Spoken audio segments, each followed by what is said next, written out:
نبی کریم صلی اللہ علیہ وسلم نے ارشاد فرمایا الامر ھکذا، کہ معاملہ بس یہی ہے۔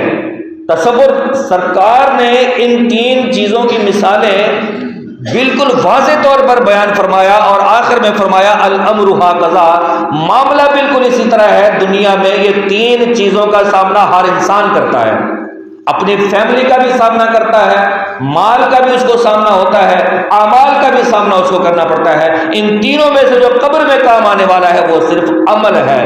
نہ فیملی کام آتی ہے، نہ بچہ لخت جگر کام آتا ہے، نہ ماں باپ کام آتے ہیں، نہ بیوی بچے کام آتے ہیں، نہ پڑوسی رشتے دار کام آتے ہیں، جن کی وجہ سے ہم نے اپنی آخرت کو داؤ پہ لگایا ہوا ہے، جن رشتہ داروں کی وجہ سے ہم نے شادیوں میں رسم و رواج کو داخل کیا ہوا ہے، جن رشتہ داروں کی وجہ سے، اپنے گھر والوں کی وجہ سے، اپنے پڑوسوں کی وجہ سے موت میت کو بھی عذاب بنا رکھا ہے۔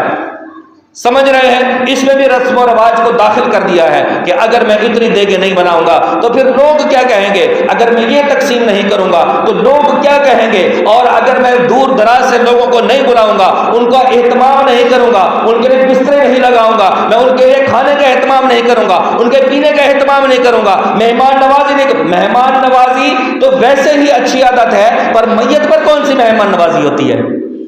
میت پر تو ہمدردیاں بانٹی جاتی ہیں، تکلیف کم کی جاتی ہے، ایک دوسرے کا ساتھ دیا جاتا ہے، ہم میت والے پر بوجھ بن جاتے ہیں۔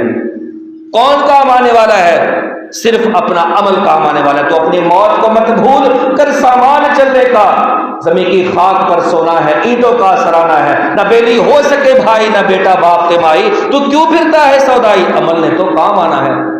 یہ قبرستان ہے، ساتھ میں کتنے مردے یہاں پر مدفون ہے، کسی کی چیخ و پکار ہم سن نہیں سکتے، کسی کی آواز ہم سن نہیں سکتے، کسی کی پکار ہم سن نہیں سکتے، کسی کی حاجت ہم پوری کر نہیں سکتے، لیکن اتنا ضرور ہے کہ زندہ مردے کو نہ بھولیں، ایصال ثواب ان کے لیے ضرور کرتے رہیں۔